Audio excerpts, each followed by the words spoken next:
পৃথিবীর ইতিহাসে এমন এক শাসক ছিল যার ক্ষমতা ছিল সীমাহীন, কিন্তু তার অহংকার ছিল ক্ষমতার থেকেও ভয়ঙ্কর। সে নিজেকে শুধু রাজা ভাবত না, সে দাবি করত এই দুনিয়ার সর্বোচ্চ প্রভু সে নিজেই। মানুষের সামনে দাঁড়িয়ে সে বলতো, আমি তোমাদের সবার উপরে। তার কথার বিরোধিতা করা মানেই মৃত্যু। এই শাসকের নাম ছিল ফেরাউন। নীল নদের তীরে গড়ে ওঠা মিশর তখন ছিল সভ্যতার শীর্ষে। ফসলের প্রাচুর্য, সমৃদ্ধ বাজার, পাথরের তৈরি সুউচ্চ প্রাসাদ, সব মিলিয়ে মিশর ছিল শক্তির প্রতীক। আর এই শক্তির মাঝখানে দাঁড়িয়েছিল এক ভয়ঙ্কর জুলুমের রাজত্ব। মিশরের ভেতরেই ছিল এক নিপীড়িত জাতি, বনি ইসরায়েল। তাদের জীবন ছিল দাসত্বে বন্দী। পুরুষদের দিয়ে করানো হতো কঠোর শ্রম, আর নারীদের বাঁচিয়ে রাখা হতো ভবিষ্যতের দাস জন্ম দেওয়ার জন্য। ফেরাউন বিশ্বাস করত, দুর্বল জাতিকে যত নিচে রাখা যায় ততই তার সিংহাসন নিরাপদ থাকবে। ভয়ের শুরু একটি স্বপ্ন থেকে। এক রাতে ফেরাউন এক অদ্ভুত স্বপ্ন দেখল। সে দেখল এক আগুন দূর দিক থেকে উঠে এসে মিশরের ঘরবাড়ি জ্বালিয়ে দিচ্ছে, কিন্তু বনি ইসরায়েলদের ঘর অক্ষত রয়ে গেছে। ঘুম ভেঙে গেলে তার বুক কেঁপে উঠল। এই প্রথমবার সে ভয় পেল। সে তৎক্ষণাৎ জ্যোতিষী ও দরবারি পণ্ডিতদের ডাকল। স্বপ্নের ব্যাখ্যায় তারা বলল, বনি ইসরায়েলদের মধ্যেই জন্ম নেবে এক শিশু, যে তোমার রাজত্ব ধ্বংসের কারণ হবে। এই কথা শুনে ফেরাউনের বিবেক অন্ধ হয়ে গেল। ইতিহাসের নিষ্ঠুরতম আদেশ। ভয়ের কারণে ফেরাউন জুলুমকে বেছে নিল। সে ঘোষণা করল, বনি ইসরায়েলদের ঘরে জন্ম নেওয়া প্রতিটি পুত্র সন্তানকে হত্যা করা হবে। শহরের পর শহর রক্তে ভরে গেল। মায়ের কোল শূন্য হল। নিষ্পাপ শিশুর কান্না আকাশে ভেসে বেড়াল। ঠিক এই অন্ধকার সময়েই জন্ম নিল এক শিশু, মুসা। আল্লাহর পরিকল্পনা শুরু। মুসার মা প্রতিটি মুহূর্ত আতঙ্কে থাকতেন। কখন সৈন্য এসে তার সন্তানকে কেড়ে নেবে, এই ভয়েই দিন কাটত। ঠিক তখনই আল্লাহর পক্ষ থেকে তার হৃদয়ে এক অনুপ্রেরণা এলো। শিশুকে দুধ পান করাও, আর বিপদের আশঙ্কা হলে তাকে নদীতে ভাসিয়ে দাও।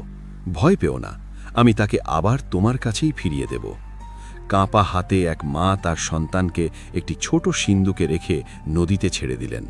যে নদী ছিল মৃত্যুর পথ, আল্লাহ সেটাকেই বানালেন নিরাপত্তার রাস্তা।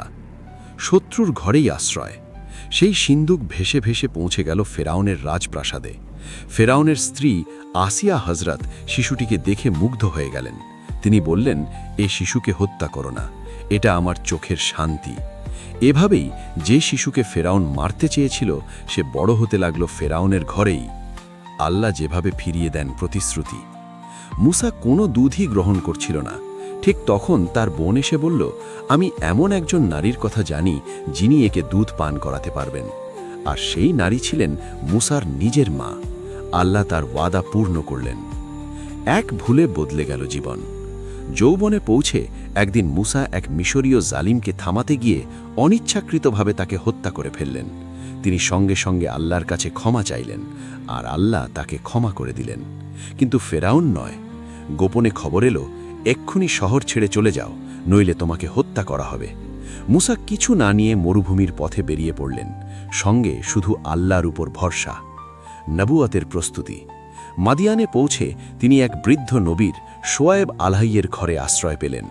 বছরের পর বছর রাখালের জীবন, নিঃসঙ্গতা, ধৈর্য আর আত্মশুদ্ধি।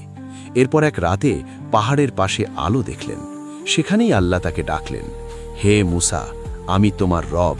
ফেরাউনের কাছে যাও, সে সীমা অতিক্রম করেছে। লাঠি হলো সাপ, হাত হলো নূরের আলো। সত্য বনাম অহংকার। দরবারে মুসা আল্লাহর বার্তা পৌঁছে দিলেন। জাদুকররা সত্য চিনে সেজদায় পড়ে গেল, কিন্তু ফেরাউনের অহংকার ভাঙল না। একটির পর একটি আযাব এলো। বন্যা, পঙ্গপাল, উকুন, ব্যাং, রক্তাক্ত পানি। তবুও সে বলল, এগুলো জাদু। চূড়ান্ত পরিণতি। রাতে বনি ইসরায়েল মিশর ত্যাগ করল। পেছনে ছুটে এলো ফেরাউন। সামনে সমুদ্র, পেছনে শত্রু।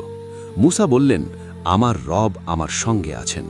লাঠির আঘাতে সমুদ্র দ্বিখণ্ডিত হল, রাস্তা তৈরি হল। বনি ইসরায়েল পার হল, ফেরাউন ঢুকল। আর তখনই পানি আবার মিলিত হল। ডুবে যাওয়ার শেষ মুহূর্তে ফেরাউন বলল, আমি ঈমান আনলাম। কিন্তু তখন দেরি হয়ে গেছে। আল্লাহ বললেন, আজ তোমার দেহ সংরক্ষিত থাকবে, যেন মানুষ শিক্ষা নেয়। শিক্ষা। এই গল্প শেখায় ক্ষমতা চিরস্থায়ী নয়, অহংকার কখনো জয়ী হয় না, আর আল্লাহর পরিকল্পনা সবচেয়ে নিখুঁত।